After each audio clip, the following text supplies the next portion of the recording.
পরিবারকে রাজি করানোর পর তার ছেড়ে যাওয়াটা খুব সুন্দর ছিল। তুমি বিশ্বাস করো, তুমি যেদিন আমারে কইছিলে যে আপনার ফ্যামিলিতে রাজি করান, ওই দিনকে আমি বাসায় এসে আমার মা আমার সামনে কাঁদছিল যে তোমার ওই মেয়ে বিয়ে করতে হইব না। তারপরও আমি তোমার লেগে কাঁদছিলাম যে মা আমার ওই মেয়েটাই লাগবে।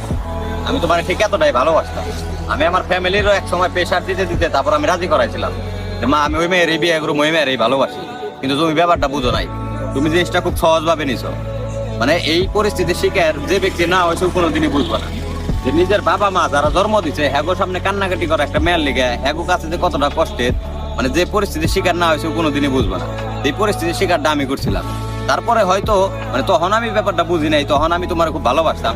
কিন্তু আজকে কিন্তু আমি সঠিক লাইনে আছি। আজকে কিন্তু আমার ভিতরে শক্ত হয়ে গেছে, সয়ে গেছে। তুমি যে আমার আঘাত করছো, আঘাত করতে করতে মনে করো শক্ত করে ফেলাইছো। তোমার ছেড়ে যাওয়াটা বা চলে যাওয়াটা আমি কখনোই মানতে পারছিলাম না। তখন মনে করো তুমি মানে আমার এমন ভাবে চলে গেল, আমার বন্ধু বান্ধব ভাই বেড়াতে